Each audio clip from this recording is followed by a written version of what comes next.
मध्य प्रदेश के बुंदेलखंड में स्थित यह स्थान प्राचीन काल से ही ऋषियों, मुनियों और साधुकों का स्थल रहा है।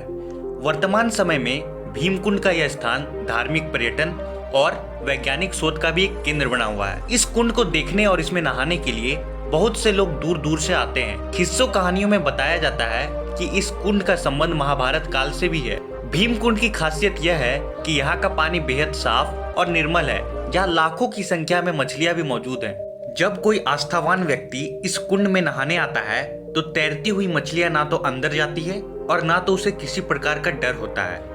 भीमकुंड एक ऐसा नाम है जो आज भी वैज्ञानिकों के लिए रहस्य का केंद्र बना हुआ है। भीमकुंड की गहराई नापने के लिए कई वैज्ञानिकों ने दिन रात एक कर दिए थे, लेकिन आज तक कोई यह पता नहीं कर पाया कि भीमकुंड की गहराई कितनी है और आखिर क्यों इस कुंड का पानी नीला दिखाई देता है। ऐसा इसलिए क्योंकि ये सारी खासियत किसी कुंड की नहीं बल्कि समुद्र की है, जिस वजह से विज्ञान के लिए आज भी यह किसी रहस्य से कम नहीं कि कैसे एक कुंड के अंदर समुद्र जैसी स्थितियां पैदा हो जाती है। आखिर इस कुंड का महाभारत में क्या महत्व था, चलिए इस बारे में थोड़ा आपको बताते हैं। ऐसा माना जाता है कि पांडव जब अज्ञातवास में रह रहे थे तब उन्होंने अपना कुछ समय भीमकुंड के आसपास गुजारा था। क्योंकि यह पूरा इलाका पथरीला और चारों तरफ पहाड़ियां हैं, इसलिए यहाँ कोई आता जाता नहीं था। कहते हैं कई दिनों तक घूमते घूमते जब द्रौपदी को प्यास लगी तब पांडवों ने इधर उधर पानी की तलाश की, लेकिन आखिरकार जब उन्हें कहीं भी पानी नहीं मिला तो भीम ने अपनी गदा से चट्टान में एक जोरदार प्रहार किया और फिर उसके नीचे से एक बहुत बड़ा जलाशय निकला। उस जलाशय के अंदर जाने के लिए कोई रास्ता नहीं था, इसलिए अर्जुन ने अपने बाणों का प्रयोग करते हुए वहां एक रास्ता बनाया और इस तरह न सिर्फ द्रौपदी ने बल्कि पांचों पांडवों ने भी अपनी प्यास बुझाई। और क्योंकि यह कुंड भीम द्वारा बनाया गया था इसलिए इसे भीमकुंड नाम से जानते हैं। यह कुंड देखने में बिल्कुल एक गदा की तरह दिखाई देता है। ऐसा माना जाता है कि जब भी किसी तरह की प्राकृतिक आपदा जैसे कि बाढ़, भूकंप या सुनामी आने वाली होती है तो इस कुंड का जल का स्तर अपने आप बढ़ने लगता है। साल 2004 में सुनामी आने से पहले ही इस कुंड में अचानक से पानी की लहरें उठने लगी थी। इस घटना के बाद से यहाँ लोगों की संख्या काफी बढ़ने लगी।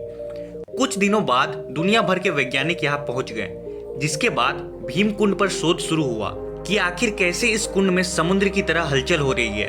हैरानी की बात तो यह है कि वैज्ञानिक कई दिनों तक इस कुंड की गहराई को नापने की कोशिश करते रहे और कई गोताखोरों ने भी इस कुंड के अंदर जाकर देखा, पर लगभग 22 फीट पानी के अंदर जाने के बाद वो लोग आगे नहीं जा पाए। एक बार तो एक विदेशी वैज्ञानिक ने इस कुंड की गहराई नापने के लिए इस कुंड के अंदर कैमरा भी भेजा था, लेकिन फिर भी इसकी गहराई का पता नहीं चल पाया। वैज्ञानिकों का कहना था इसकी गहराई नापना संभव नहीं है। इसके अलावा यह गहराई में कई कुंटल की मछलियां मौजूद हैं और अंदर का पानी का बहाव भी तेज है। वैज्ञानिकों ने रिसर्च में आगे बताया कि जो मछलियां इस कुंड के अंदर मौजूद है ठीक उसी प्रकार की मछलियां समुद्र की गहराई में भी पाई जाती है। तो कहीं ना कहीं इस कुंड का संबंध समुद्र से है। कुछ समय बाद जब नेपाल और जापान में भूकंप आया तब भी इस कुंड का जलस्तर अचानक से बढ़ने लगा था।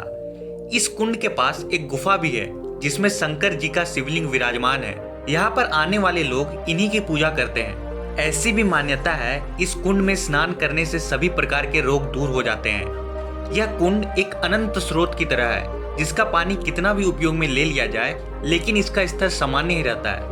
एक बार तो राज्य सरकार ने इस कुंड को खाली करने के लिए यहाँ मोटर पंप लगवाकर कई दिनों तक पानी बाहर निकाला था, लेकिन इसके बावजूद भी इसके जलस्तर पर कोई प्रभाव नहीं पड़ा। आमतौर पर ठहरा हुआ पानी गंदा हो जाता है, लेकिन भीमकुंड का पानी ठहरा हुआ होने के बावजूद भी बिल्कुल साफ और पारदर्शी है। इस कुंड में डूबने वाले आदमी का मृत शरीर नहीं मिल पाता है।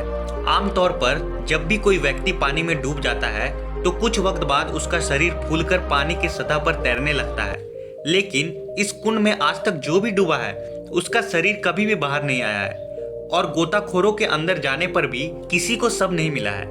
ऐसे कई सवाल है जो इस कुंड को घेरे हुए हैं, मगर इनके जवाब किसी के पास नहीं। तो आज के लिए बस इतना ही, मिलते हैं अगले वीडियो में। जय हिंद।